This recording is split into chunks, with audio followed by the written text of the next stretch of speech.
오늘의 주절은 창세기 2장 24절입니다. 이러므로 남자가 부모를 떠나 그의 아내와 합하여 둘이 한 몸을 이룰지로다. 아멘. 그래서 행복한 가정이라는 것은, 여기서 말하는 것은 어떤 세상 사람들이 생각하는 그런 행복한 가정, 뭐 부하고 잘 살고 뭐 윤택하게 사는 뭐 아무런 부족함 없이 경제적으로 사는 그런 것이 아니라, 성경적으로 봐서 우리가 하나님이 이 사람 우리를 창조하실 때 남자를 먼저 창조하시고 또 여자를 창조하셨는데, 그때 아담과 하와가 한 가정이었어요. 지금의 우리 가정의 그 구성은, 그걸 보자면 이미 그들이 부부로 시작했다고요. 예.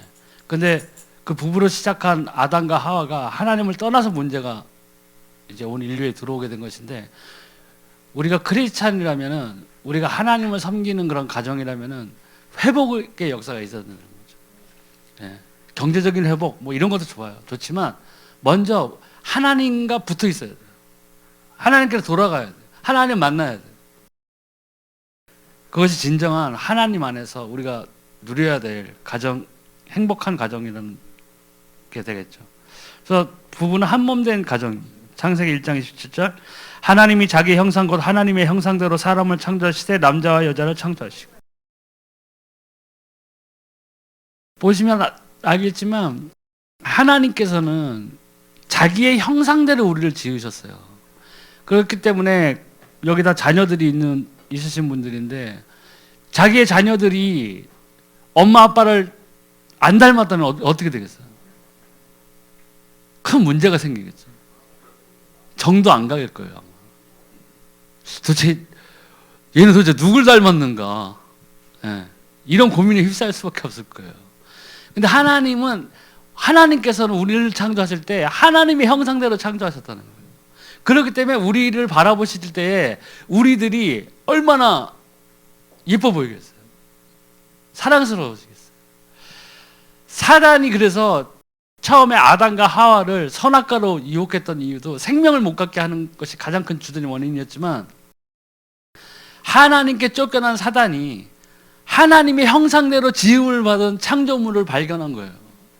그게 우리라고요. 근데 우리가 누굴 닮았어요? 사단은 알죠. 하나님의 형상을 닮았던 거예요.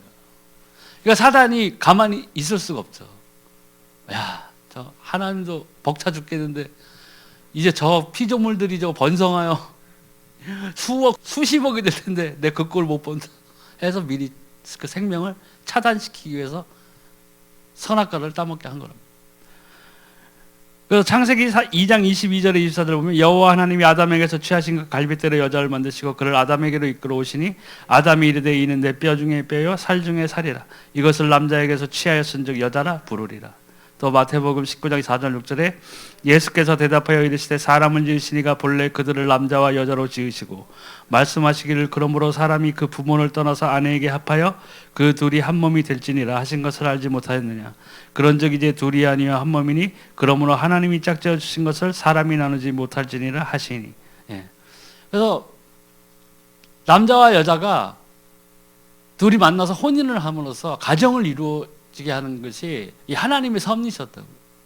그래서 아담을 지으신 다음에 사람이 독초하는 것이 마땅치 않다고 해서 돕는 배필을 만들겠다 해서 하와를 아담 자글고 있는데 갈빗뼈를 취해가지고 그것으로 빚어가지고 하와를 만들어 놓으신 거예요. 그러니까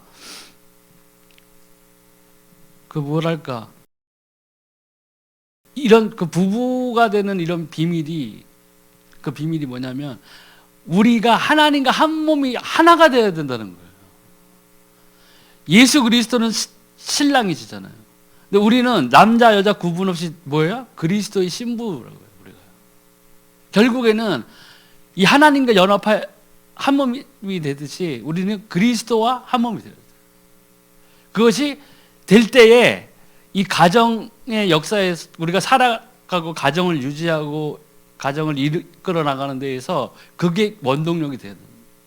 그게 없이 다른 걸 바라보고 사니까 가정이 위태로워. 잘 살아 보이지만 안을 들여다보면은 완전히 개판 5분 전이 돼요. 왜냐하면 요새는 결혼할 때 다 거의 조건을 보잖아요. 믿는 사람이건 안 믿는 사람이건 거의 조건을 본다고. 근데 그 조건 때문에 결혼을 했어요. 호화롭게 결혼식도 하고 남들 한번 삐까뻔쩍하게 결혼식도 해보고 딱 산단 말이에요. 살다가 남자가 가진 조건이 떨어져 나갔어. 그럼 뭐예요? 같이 살 이유를 발견을 못하는 거예요. 그러니까 어떻게 가정이 제대로 유지가 되겠어요? 옛날 우리 아버지 세대에 진짜 뭐 숟가락 젓가락 하나 가지고 밥솥 하나 가지고 부부가 그냥 힘을 합하여서 하는 그런 게 이제는 힘들어졌다고요. 굉장히 그게 특히나 하나님 없이 그런 조건만 보고 한다면은 실패하게 됩니다. 제 아는 분도 딸을 의사에게 결혼시켰어요. 의사한테. 남들한테 막 부러움을 해서 샀죠. 외동딸이니까 얼마나 또 이쁘고 이렇게 키웠겠어요. 그러다 보란 듯이 의사하고 결혼시켰는데 몇 년 못 가서 깨졌어요. 알고 보니까 의사는 맞아. 의사는 맞는데 도박을 하네. 도박을 한 거예요. 그러니까 딸이 못 견디고 온 거예요. 그렇게 된 경우가 지금 허다하게 많아요. 사람들이 몰라서 그렇지. 왜? 조건만 보고 결혼했잖아요. 조건만 보고. 남들이 부러워하는 의사 사이 와 이제 나도 얻었다 했는데 잘 되지 않더라는 거예요. 하나님 없이 사는 가정은요, 결국에는 그 영적 배후에는 누가 사단이 있다는 얘기예요. 그럼 그 사단이 여러 가지 방법으로 그 가정을 공격할 수가 있어요. 하나님 모르는 가정이기 때문에. 뭐 점수를 좋아하는 사람이면 점쟁이를 통해서 공격을 할 것이고 맨날 돈 뜯어가겠죠. 뭐 집안에 뭐 우환이 있어요. 1,000만 원짜리 해. 그 다음에 또 3년 뒤에 다시 또 우환이 생기면 또 5천만 원짜리 이렇게 돼버리는 거예요. 그리고 또 그 대를 보면은 가정에 가게 저주가 또 그 안 믿는 가정에는 역사한다고요. 흐르는 저주가 있어요. 우상 숭배 많이 한 집안들끼리 결혼했다. 자식이 잘 될 수가 없죠. 결국엔 실패하게 된다고. 그러니까 우리가 하나님 안에서 우리가 서 있어야 된다는 것이 얼마나 중요하다는 것을 이 가정을 유지해 나가는 데 있어도 똑같이 우리가 잊어버리면 안 되는 부분이죠. 그래서 에베소 5장 22절에서 25절에 아내들여 자기 남편에게 복종하기를 주께 하더하라. 이는 남편이 아내의 머리됨이 그리스도께서 교회의 머리됨과 같음이니 그가 바로 몸의 구주시니라. 그러므로 교회가 그리스도에게 하듯 아내들도 범사에 자기 남편에게 복종할지니라. 남편들아 아내 사랑하기를 그리스도께서 교회를 사랑하시고 그 교회를 위하여 자신을 주신 같이 하라. 아멘. 많은 성경 구절들이 있는데 남자들이 제일 은혜 받는 구절이고 여자들이 제일 시험 받는 구절. 인정을 안 해요. 많은 여자 집사님들하고 얘기해 봤는데 인정을 안 해요. 시대가 어느 시대인데요 지금 무슨. 네, 참 재밌죠? 하나님의 말씀을 1.1획도 떨어지는 법이 없이 하는데 사실 이 당시에는 이스라엘 그 출애굽하고 이럴 때도 보면은요 민수기 보세요. 사람들 수요를 세는데 여자하고 아이들은 뭐예요? 세지도 않았어요. 세지도 않았다고. 이 하나님은 분명히 이 창조 가운데도 질서를 이렇게 세우죠. 제가 남자라서 하는 얘기가 아니라 하나님 질서를 만들어 놨어요. 종이 있었죠. 하나님 사랑이 없어서 종을 만든 게 아니라 종이란 신분을 만들어 놓은 게 아니라고요. 하나님은 어떠한 질서를 구분을 지어 놓으셨어요. 네. 근데 여기서 뭐 남자들은 은혜 받고 여자 집사님들은 불인정하고 이게 뭐냐 아니다 이렇게 하는 그거는 잘못된 거예요. 우리가 그 하나님의 질서를 우리가 깨달아야 된다는 거예요. 그렇다고 남자가 가족의 여자의 머리고 하니 남자 마음대로 두들겨 패고 야 하나님 말씀이 이렇다. 너 맞아야 되겠다. 너는 죽어. 여자는 또 이거 거기에 순종해야 된다고 쓰고 그걸 붙잡고 또 그냥 때리는 남편한테 머리 뒤밀고 원수를 사랑하라 했으니 그래 때려라. 이렇게 해야 되나요? 그게 아니잖아요. 남자가 믿음이 있어야 돼요. 이거는 기본으로 깔려 있어요. 남자가 믿음이 있어야 돼요. 그리고 믿음의 본을 보여야 된다는 거예요. 기도하는 남편이 돼야 되고 가족을 위해서 열심히 일하고 희생하는 남편이 돼야 돼요. 그거 없이 이 말씀에 은혜 받아가지고 오케이 아무래도 일 안 해. 네가 가서 벌어 빨리. 또 마트 가서 일하고 저 밤에 저 배달 그거 니도 하고 새벽에 신문 배달해. 이렇게 하는 게 아니라 이 영적으로 남자가 바로 서고 또 부인은 그 남편을 기도로 중보해주고 서로 격려해주고 사랑하고 희생하는 게 돼야 이게 되는 거예요. 그거 없이는 힘들어요. 가장 기본적인 하나님 안에 있어야 되는 건 말할 것도 없는 거고 결국에는 남자든 여자든 남편이든 아내든 하나님과 동행해야 돼요. 그게 돼야 진정한 그리스도 안에서 하나님 안에서 축복된 가정을 누리고 살 수가 있는 거예요. 집이 좋다고 해서 예수 그리스도를 누리는 게 아니에요. 뭐예요? 집이 문제가 아니라 거기에 살고 있는 우리가 그 남편과 아내가 어떠한 영적 신분을 가지고 어떠한 하나님과의 충만한 은혜 가운데에서 동행하고 있느냐가 그게 그 가정을 살리는 역사가 되는 거예요. 하나님 만들어 놓은 창조 질서도 중요하지만 가정이 생기면 당연히 자녀가 생기죠. 출애굽기 20장 12절에 내 부모를 공경하라 그리하면 내 하나님 여호와가 내게 준 땅에서 내 생명이 길리라.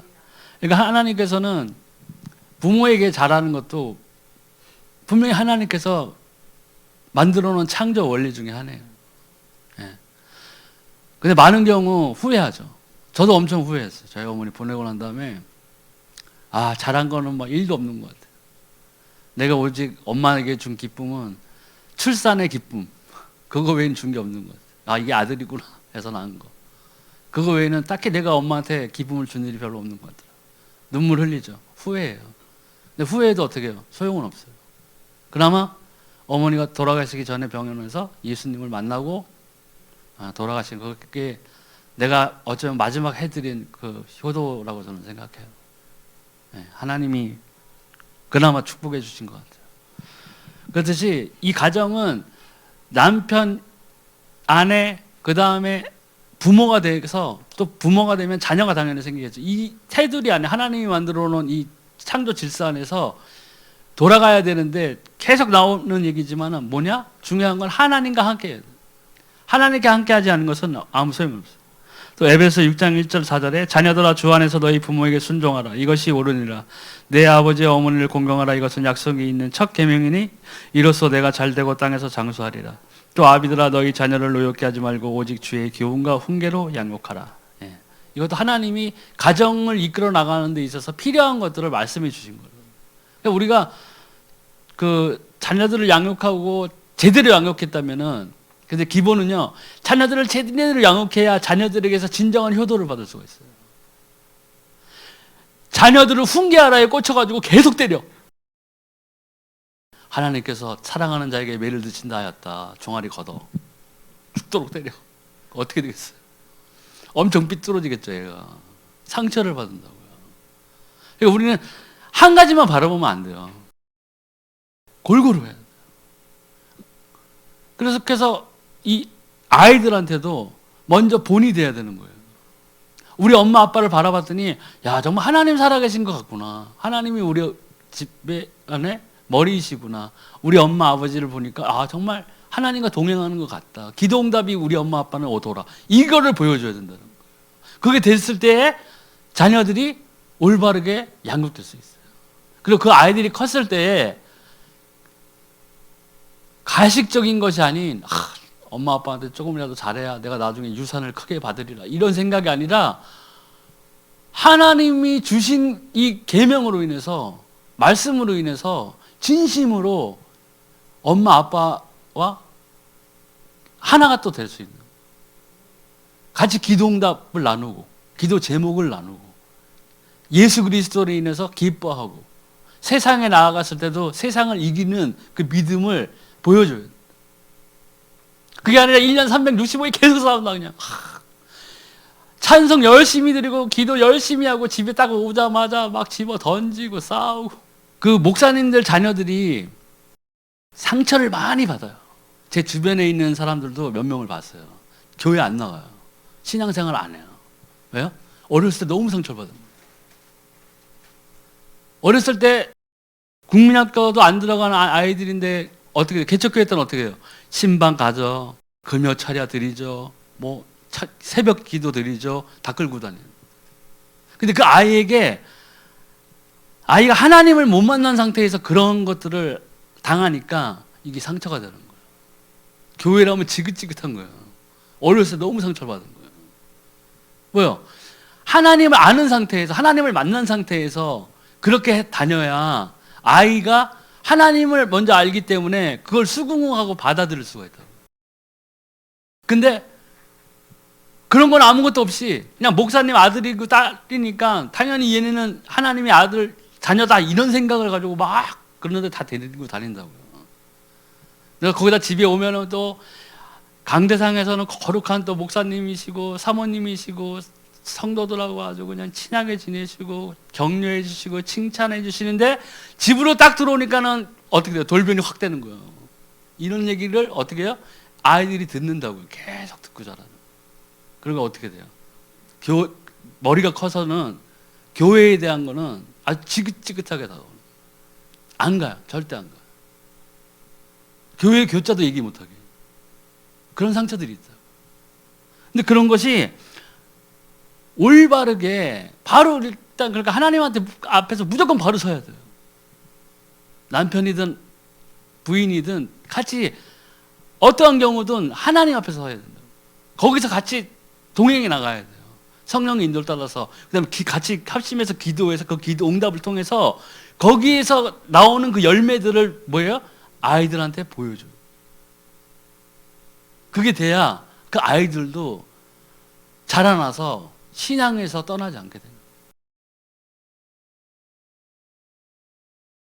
그래서 또 이 하나님을 알아서의 네 가지 면에서의 성장이 있는데, 누가복음 2장 40절하고 52절에 아기가 자라며 강해지고 지혜가 충만하여 하나님의 은혜가 그의 위에 있더라. 예수는 지혜와 키가 자라가며 하나님과 사람에게 더욱 사랑스러워 가시더라. 아멘. 이게 예수님의 성장 과정을 그린 구절인데, 이 첫 번째는 이 육체적인 성장이 있어요. 아이들한테는요. 그러니까 육체적인 성장이 필요하죠. 육체적인 성장이 없다 하면 어떻게 되겠어요? 큰일 나는 거죠. 반대로는 또 너무 육체적 성장이 없어도 더뎌도 그거는 부모에게는 근심거리가 되는 거예요. 네. 그래서 예수님께서도 지혜와 키가 자라면 하나님과 사람에게 더욱 사랑스러워 가진다고 그러죠. 그래서 지적인 성장이 필요해요. 근데 이 지적인 성장이 세상적인 그런 지식이라든가 국어를 잘해요, 산수를 잘해요. 물론 중요해요. 그것도 물론 중요하지만은 더 중요한 건 뭐예요? 하나님을 아는 지식이 커가야 돼요. 어렸을 때 저는 20몇 살, 22살, 23살인가? 22살 그때 예수님 만났던 것 같아요.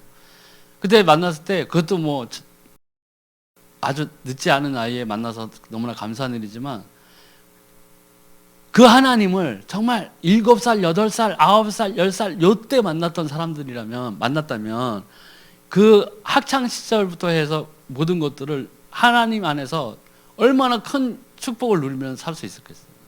더 큰 성장을 하는데 발판이 될 수 있다는 거죠. 하나님을 아이들이 만날 수 있게 도와줘야 돼요. 그래야 이것이 지적인 성장에도 속하는 것이죠. 하나님을 아는 것이에요. 그래서 또 신앙적인 성장이 있어요. 하나님을 만났으면 뭐가 돼요? 하나님을 누려야 돼요. 하나님을 누리는 것이 1년 365일 나의 삶에 항상 따라다녀야 돼요. 그래야 머리 대신 그리스도 안에서 온전한 지체로 장성한 분량에까지 자라날 수 있는 거죠. 네, 그게 중요하죠. 이런 것들이 됐을 때 예수님도 하나님과 또 사람에게 더욱 사랑스러워 가시더라 한 것처럼 우리가 사회적으로도 그 아이가 성장해 나가는 거예요. 근데 그 사회적인 성장을 하는 데 있어서 다른 아이들처럼 주변의 백이나 학력이나 사람들이 생각하는 그런 성공의 요소들이 아닌 하나님의 도움, 하나님의 인도하심을 따라서 그 사회적 성장을 이루어나가는 거죠. 그것이 성경적인 거예요. 그것이 하나님 안에서 그 아이들이 제일 누릴 수 있는 축복들이 바로 이런 것들이라는 거죠. 그래서 가정전도인데 축복된 가정의 요건이 있어요. 잠언서 15장 16절에 17절 고난받는 자는 그날이다 험악하나 마음이 즐거우는 자는 항상 잔치하느니라. 가산이 적어도 여호와를 경외하는 것이 크게 부하고 번뇌하는 것보다 나으니라. 채소를 먹으며 서로 사랑하는 것이 살찐 소를 먹으며 서로 미워하는 것보다 나으니라. 아멘. 근데 결국은 이게 뭐예요? 하나님을 바라봐야 돼요. 하나님 안에 있어야 돼요. 진정한 행복은 그런 것이라고요. 근데 우리는 사단은 하나님의 것을 여러 가지로 다른 것으로 바꿔치기 하고 있어요. 우리의 구원이 예수 그리스도로 인해서 우리가 구원을 받았죠. 우리는 신약 시대 백성들이기 때문에. 왜냐하면 예수님이 우리를 위해서 인간으로서는 해결할 수 없는 모든 것들을 십자가상에서 이루셨다. 그로 인해서 우리가 받은 것이 구원이라는 것이죠. 예. 근데 이 우리의 형편이나 환경이나 이런 것들이 문제가 아니라 정작 제일 큰 문제는 불신자들은 하나님을 못 만났기 때문에 이런 것들을 설사 살찐소를 일주일 내내 먹는다 하더라도 행복하지 않은 거예요. 근데 우리는 그들이 갖고 있는 환경을 바라보고 행복하다고 생각하죠. 부러워하죠. 부러워하잖아요. 저는 텔레비를 안 봐서 잘 모르는데 여자들 예전에 보면 우리 엄마도 뭐 드라마 한번 이렇게 보면 빠져가지고 막 몰입이 되죠. 막 그 상대 배우의 막 그냥 자기가 주인공의 주인공. 이모랑 둘이 앉아가지고 막 난리가 나요. 전현이 죽이려니 이거 저거 속지 마라 속지 마. 뭘 속아가지고 텔레비전 하고 있는 건데. 근데 그런 것처럼 우리는 다른 것에만 보고 그걸 부러워하고 산다고요. 근데 그 부러워하는 것이 뭐예요? 비교예요. 비교는 누가 줘요? 사단이 준다고요. 사단이 주는 프로그램이에요. 컴퓨터에 바이러스가 딱 생기면 어떻게 돼요? 정상적으로 작동을 안 해요. 컴맹이면 더 큰일 났죠. 자기 정보 다 빼내가는 것도 몰라. 컴퓨터가 왜 이렇게 느려졌지? 이상하네. 바이러스는 계속 활동하고 있는데. 마찬가지. 사단이 지금 코로나 때문에 지금 막 이거 마스크 쓰고 막 난리잖아요, 지금. 근데 하물며 우리는 영적인 것에 있어서는 코로나는 언젠간 해결이라도 되잖아요. 영원히 해결할 수 없는 구원의 문제를 저 사람들은 해결을 하지 못하고 있다고요.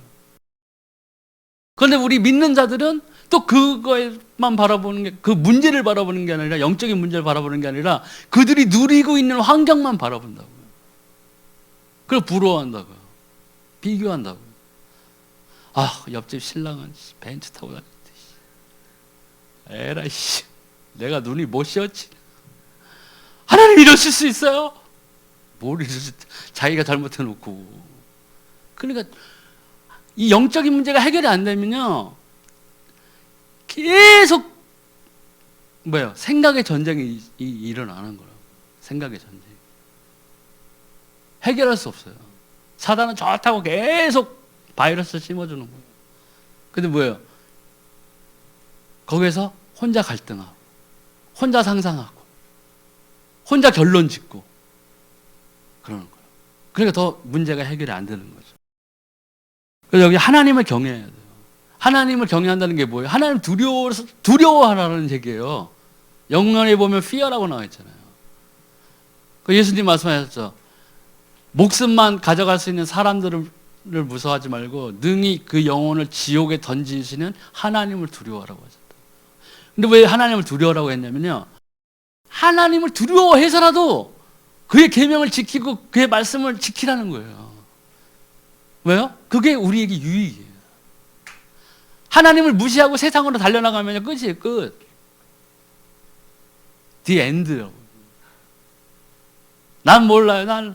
내일 일은 난 몰라요. 찬송은 부르면서 진짜 내일은 아예 없는 것처럼 살아가는 사람들이 있다. 예배를 이렇게 드려놓고 감동을 받고 은혜 받았어. 하나님 사랑해요. 교회 밖으로 싹 나가서는 월요일부터 토요일까지는 어떻게 해요? 완전 세상하고 짝하고 사는 거예요. 주일 되면 가서 기도해야지. 아멘. 성당도 그러잖아요. 성당 가본 일이 없는데 뭐 신부가 그 무슨 영화 같은 데 보면 나오죠. 조그만 방에 들어가서 고해성사라고 그러나요? 무슨 죄를 지었건 간에 뭐 신부가 사하졌습니다 하면 아멘. 끝. 오늘까지 죄를 끝. 이렇게 되는 거예요. 우리가 하나님과 동행해야 된다는 것은 우리의 이 죄성을 다 버려야 된다. 근데 뭐예요? 뭘로요? 하나님을 두려워서 해서라도 그렇게 하라는 거예요, 하나님은. 구약 시대 때 그 성전 대제사장이나 이런 사람들 아니면 들어가지 못해서 죽어버렸다고요. 들어가면 죽었어요, 그냥. 이유 불문하고 죽었어요. 그 성전 들어가는 것조차. 하나님이 거룩하신 하나님이기 때문에 죄 있는 자 이런 것들을 들어오지 못하게 했다고요. 하나님이 사랑이 없어서 죽은 게 아니라 죄 때문에 죽은 거예요. 근데 우리가 이 가정에서도 이 하나님을 경외해야 된다는 것은 그렇다고 막 우리가 두려워 떠는 게 아니잖아요. 우리는 예수 그리스도를 통해서 하나님과의 관계가 회복이 됐어요. 하나님의 자녀가 되었다고요. 자녀가 되었기 때문에 뭐예요? 더 이상 무서워하는 종의 영을 받은 게 아니라고 하셨어요. 예수님 말씀하셨어요. 더 이상 무서워하는 게 아니라 우리는 그리스도의 피로 인해서 예수 그리스도로 인해서 우리는 하나님께 다가가서 하나님을 아바 아버지라 부를 수 있어요. 그래서 서로 사랑해. 사랑은 제가 말씀드렸지만 사랑의 간접 베이직은 뭐냐면 하나님 말씀하는 사랑은 희생이라고요.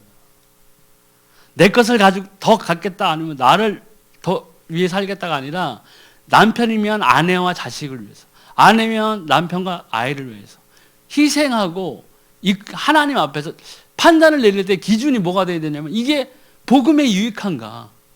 내가 이 행동을 하는 것이 다른 사람들이 봤을 때 나를 복음 가진 자로 여긴다면, 흔히 말해서 예수 믿는 자로 나를 여기고 있는데 내가 취하는 이 행동이 다른 사람들에게 어떤 영향력을 미치는가를 우리가 생각해야 돼요. 크리스찬이라면. 내가 이만큼 가질 수 있는데 조금 뛰어서 사람들에게 양보하는 거, 이것이 복음에 유익하다 하면 그렇게 해야 되는 거예요. 그래서 희생함이 따라야 돼요. 하나님은 온 가정이 구원받기를 원하십니다. 사도행전 16장 31절 이르되 주 예수를 믿어 그리하면 너와 내 집이 구원을 받으리라 하고. 아멘. 주 예수를 믿으라 그리하면 너와 내 집이 구원을 받으리라. 다 모여 있으니까 그 얘기를 한 거라고요. 혼자 있는 데 가서 그렇게 한 게 아니라는 얘기죠. 창세기 7장 1절에서 그 다음부터 13절 여호와께서 노아에게 이르시되 너와 내 온 집은 방주로 들어가라. 이 세대에서 내가 내 앞에 의로움을 내가 보았음이라. 곧 그날에 노아와 그의 아들 셈 아벳과 노아의 아내와 세 며느리가 다 방주로 들어갔고. 이 방주 사역이 끝났어요. 이제 심판의 때가 왔어요. 근데 뭐예요? 노아로 인해서 노아가 뭐예요? 생명을 갖고 있었던 사람입니다. 하나님과 동행한 자였어요. 근데 그 밑에 있는 이 며느리라든가 이 아들들의 신앙이 어땠는지는 잘 몰라요. 아빠한테 뭐 처음에는 뭐 미쳤다고 했을 수도 있어요. 무슨 비가 온다고, 아이고 아버지 도대체 왜 이러세요? 그때 뭐 병원에 있었으면 입원도 시켰을 거예요. 근데 한 사람 노아가 믿음을 지키고 하나님을 따르는 본을 보였는데 결국에 그 열매가 어떻게 다가왔냐면 방주에 들어갔어요. 생명의 구원을 받은 거라고. 그러니까 우리가 우리 가정에 있어서 한 사람이 제대로 하나님 앞에 선다는 것은, 동행하고 예수 그리스도의 복음을 갖고 있다는 것은요, 그 가정에 결국에는 이 생명이 들어가는 통로가 되는 거예요. 그 시간의 문제일 뿐이죠. 저희 외갓집들로 보면 다 우상 숭배하는 집안이 많았어요. 그 결과가 안 좋았다고요. 우리 외할머니 같은 경우도. 자식들이 절반이 자기보다 먼저 죽었으니까 얼마나 비참했겠어요. 비통했고. 그런데 어쨌건 그 밑에 때에서는 복음이 들어왔어요. 얼마나 기쁜 일이에요. 그러니까 한 사람이 바로 서 있으면 그 가정에는 언젠가는 복음이 들어가요. 저희 어머니도 계속 안 믿다가 마지막에는 어쨌건 그 아픔 가운데서 하나님을 만났어요. 그게 중요한 거예요. 물론 그 믿기 전까지의 그 인고의 세월이 있었죠. 엄청 싸웠다고요. 나랑. 문지방 만지 마라. 문지방 계속 밟아요. 머리는 동쪽으로 달아. 안 돼. 서쪽. 집에 있는 물건들 무슨 엄마가 장식품들을 좋아해가지고 엄마 밖에 나간 사이에 다 갖다 버리고 엄마가 막 찾고 막 그런 인고의 세월이 있었어요. 근데 어쨌건 복음을 가졌으니까 그 복음이 들어가더라고요. 그게 제일 중요한 거예요. 생명이. 그래서 가정적 신앙의 의지를 우리가 가질 필요가 있습니다. 여호수아 24장 15절. 민수이구나. 만일 여호와를 섬기는 것이 너희에게 좋지 않게 보이거든 너희 조상들이 강 저쪽에서 섬기던 신들이든지 또는 너희가 거주하는 땅에 있는 아모리 족속의 신들이든지 너희가 섬길 자를 오늘 택하라. 오직 나와 내 집은 여호와를 섬기겠노라 하니. 이게 필요하다고. 우리가 다른 많은 것들에 이런 우상이라든가 이런 것들도 있지만 다른 어떤 여러 유혹이 있어요. 가정생활을 하다 보면. 그럴 때 하나님의 말씀으로 결단내야 돼요. 그 어떤 유혹이라든가 이런 것들에 휩싸이지 않고 내 기준이 내가 하나님 앞에 바로 서겠다는 의지를 보여줘야 된다. 그 아브라함이 첫 발을 띈 것처럼 첫 발을 우리는 하나님께로 뛸 필요가 있어요. 아브라함이 내가 내게 지시한 땅으로 가라 했을 때에 어쨌건 거길 떠나 나왔어요. 물론 거기서 판단을 잘못해서 애굽으로 내려갔지만 그 애굽으로 내려가서 자기 부인을 갖다가 부인이라고 하지 않고 누이라고 해서 뺏기는 것도 해보고 하는 고난을 겪은 다음 후에 물론 가나안으로 들어갔지만 물론 가나안으로 들어가는 것도 성경적으로 보면은 언약을 이루기 위한 것이거든요. 결국에는 예수 그리스도가 나와야 돼요. 그 시에서 그 혈통을 통해서. 그렇기 때문에 이 모든 것들은 사실 다 이 오실 예수 그리스도를 예언하신 거라고요. 그 언약을 이루기 위해서 이 구약이부터 신약 그 예수님 십자가에 못 박히는 그날까지 모든 것들을 하나님은 그 스케줄에 맞춰서 운행을 하셨다고요. 근데 우리가 우리 가정에서도 이런 믿음을 선포해야 돼요. 내가 작정해야 돼요. 그리고 작정했으면 어떻게 돼요? 실행을 해야죠. 첫 발을 떼야 돼요. 하나님 앞에 내 의지를 보여줘야 돼요. 내 믿음을 보여줘야 돼요. 가만히 있으면은 하나님이 역사하지 않으세요. 하나님을 사랑하고 내가 하나님을 정말로 믿는 자로서 하나님을 누리겠다 하면 어떻게 돼요? 가만히 있으면 돼요? 내가 움직여야 돼요. 향해 나아가야 돼요. 하나님 앞에서 기도해야 되고 예배해야 되고 말씀을 들어야 되고 그 말씀의 성취가 이루어지는 것을 응답으로 받아야 된다고요. 그러면 뭐예요? 나나 내 가정이나 내 가족 구성원들 거기에서는 아무 걱정할 게 없어요. 왜요? 하나님 나와 함께 하시니까. 그럴 때 내가 닥친 고난이 뭐예요? 하나님과 함께해서 넘어갈 수 있는 고난이 되는 거예요. 고난이 두 가지거든요. 하나님과 함께하지 않는 가운데에서 만나는 고난이 있어요. 내 마음대로 가다 만나는 고난이 있다고. 이거를 해결하기가 굉장히 힘든 거예요. 내 인생의 장애물이 된다고요. 그건요. 근데 뭐예요? 하나님과 함께하면 여리고도 무너져요. 요단강도 말라요. 홍해도 갈라져요.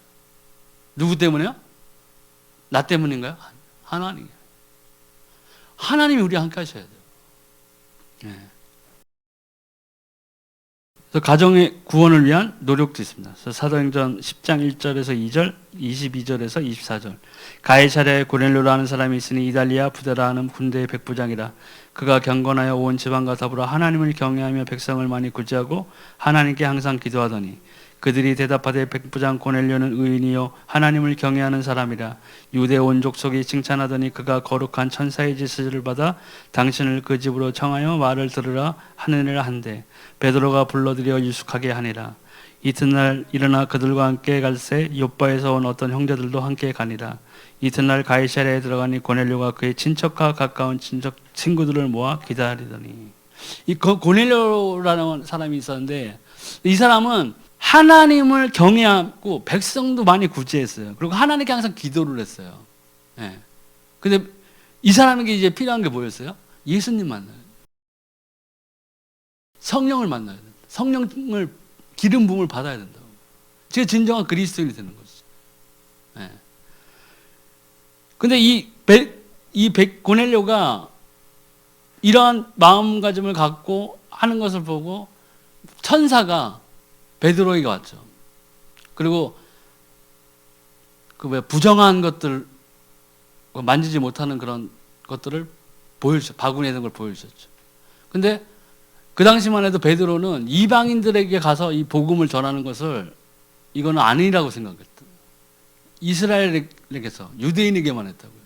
왜냐하면 자기네는 하나님의 선택받은 백성들이라는 그게 있었다고요. 그 자기네들 이외에는 다 이방인을 여겼어요. 그 사람들에게는 아직 복음이 안 들어갔어요. 그 이방인을 위해서 이제 바울 사도를 쓰신 거지만 어쨌건 베드로가 천사를 그 꿈에서 보고 깨달았죠. 아, 하나님이 저들에게도 복음을 전하기를 원하시는구나 하고 간 거라고요. 근데 아까 얘기했듯이 주 예수를 믿어라 그리하면 너와 내 집이 구원을 받으리라 했을 때 여기 고넬료 보면 그의 친척과 가까운 친구들을 뭐 다 기다리고 있었어요. 하나님의 말씀을 들을 만한 자들을 다 준비해 놨었다고. 근데 우리가 우리 가정에서 우리 가족들 가운데서 형제들 가운데서 믿지 아니한 자가 있으면 우리도 어떻게 해야 돼요? 이렇게 하나님 앞에서 이제는 중보해야 돼요. 복음이 들어가게 기도해 줘야 된다. 그리고 내가 먼저 그 복음을 전할 수 있기를 기회가 있기를 기도해야 돼요. 내가 복음을 가진 자니까. 그래도 아시다시피 가족 간의 전도가 참 힘들어요. 힘들다고요. 가족 간의 전도는. 왜냐면 그분들은 나를 크리스찬으로 보는 게 아니라 그냥 범석이로 본다고요. 아유, 저 어렸을 때 말썽 엄청 부렸는데. 저런 놈이 뭐 갑자기 예수를 얘기하고. 저거 내 옛날 보면 저거 예수 믿을 놈이 아닌데 저거. 이렇게 되는 거예요. 그러니까 와닿지가 않는 거예요. 하다못해 부모님도 그래요. 우리 엄마도 그래요. 제가 방언 처음에 받아가지고 막 너무 좋아가지고 밤새도록 방언하고 막 그랬어요. 우리 엄마가 무서워가지고 그 사촌 누나한테 전화를 했어요. 믿음 좋은 누나한테. 제가 뭐 방언을 받았다고 그러더니 미쳤다 완전. 잠도 안 자고 기도하고 시끄러워 죽겠는데. 그게 정말 그 하나님이 믿음은 나오는 거냐? 그래도 그 사촌 누나가 엉뚱한 얘기 해줬네. 뭐 산기도 가면은 잘못된 영을 받을 수 있다고. 그 나한테 엄마가 뭐 그러는 거. 잘못된 영을 받을 수 있다는데 그거 어떻게 해야 되는? 저도 잠시 헷갈렸어요. 목사님한테 찾아갔어요. 근데 목사님이 명확하게 답을 주셨죠. 내가 방언을 위해서 2주간인가 예비 기도를 했었거든요. 근데 목사님이 말씀하시길 봐라.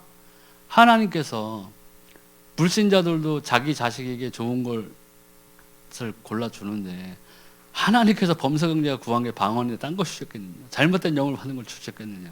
아니다. 그렇지 않다. 거기서 이제 그렇지. 하나님 나에게 주신 것이지. 감사하게 받아야지. 그러니까 이게 착각하면 안 된다는 거예요. 가족 간의 전도가 그래서 힘들어요. 그러니까 더더군다나 우리는 더 중보해 줘야 돼요. 그들에게 복음이 들어갈 수 있게 하나님께 구해 줘야 돼요.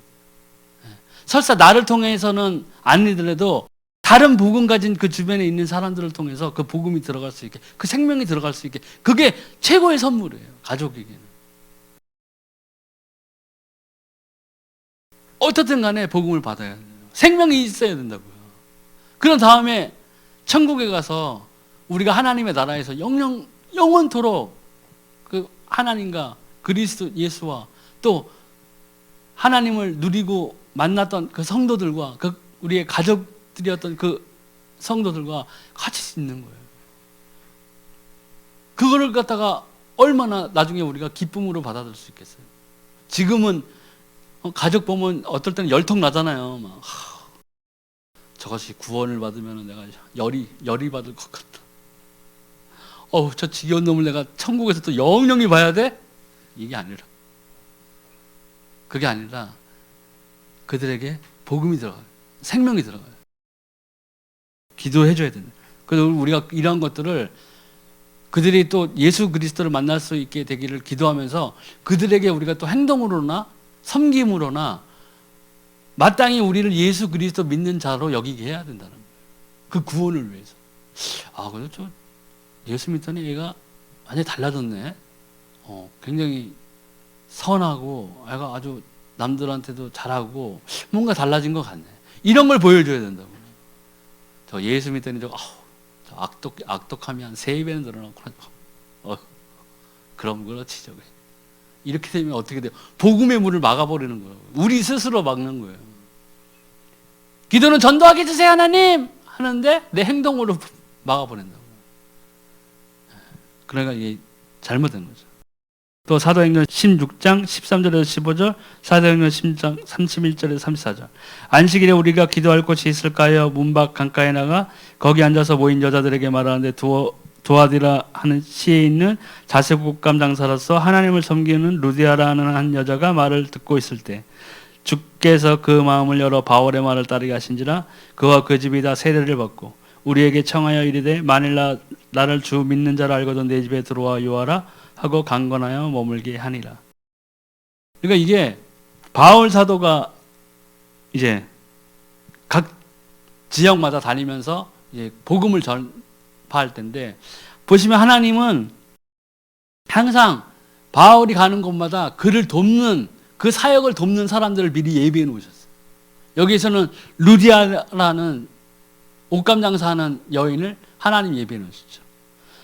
거기서 보세요. 주께서 그 마음을 열어 바울의 말을 따르게 하신지라. 그러니까 전하는 바울이 잘해서가 아니라고요. 선포된 말씀이 하나님의 말씀이라면, 그리고 하나님이 그 사람을 돕는 자를 만나게 해주시는 때가 있다면은 하나님이 그 마음의 문을 열어주신다는 거예요. 네. 그러니까 이 루디아가 이 복음을 받고 했을 때 어떻게 됐어요?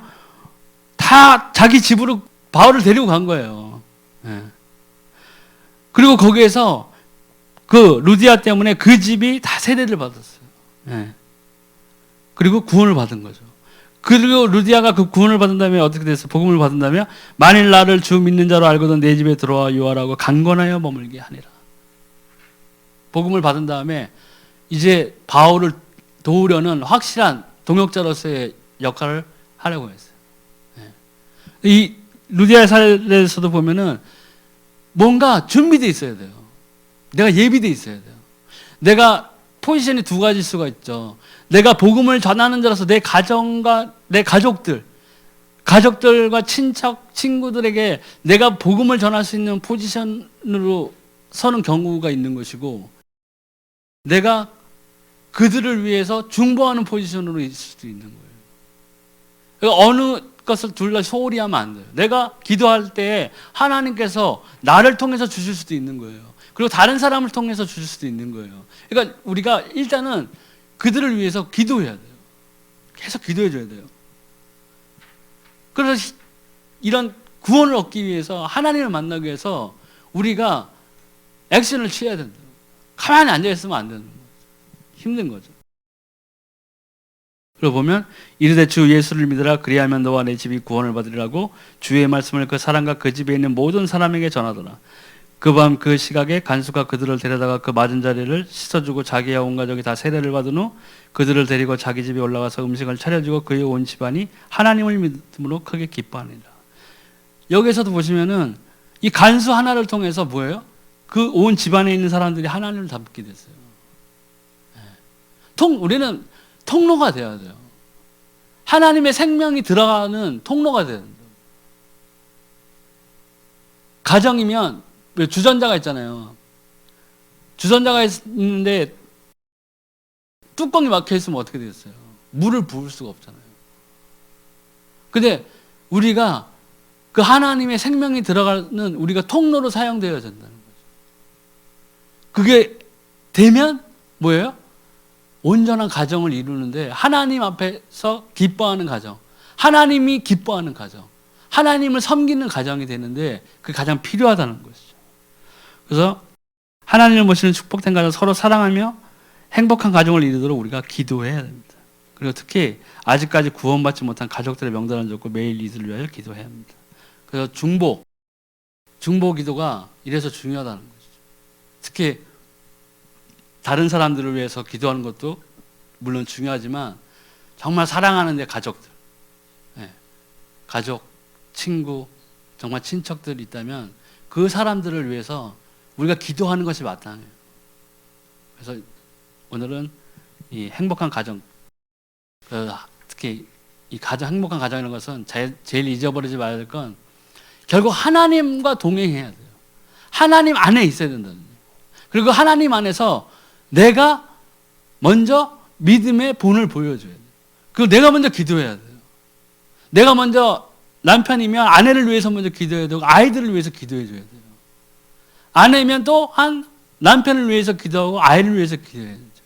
그또 아이가 장성했으면은 아이가 하나님과 함께 장성했다면 그 아이가 그 부모를 위해서 또 기도해 주는 거예요. 이 구성이 서로 기도, 믿음, 그 다음에 하나님을 누리는 것, 하나님과 동행하는 것, 성령에 충만한 것, 그 다음에 이로써 그걸 유지해 나간다면은 결국에는 하나님으로부터 오는 내 신앙의 열매들을 성령의 열매를 맛볼 수 있는 거죠. 그래서 우리는 다른 걸 먼저 놓고 기도하는 게 아니라 이 하나님 앞에서 우리가 이 가정, 사역, 내 가정을 놓고 우리 가정이 하나님 앞에서 어떻게 올바르게 서고 하나님과 어떻게 동행해야 되는지를 놓고 먼저 기도하셔야 된다.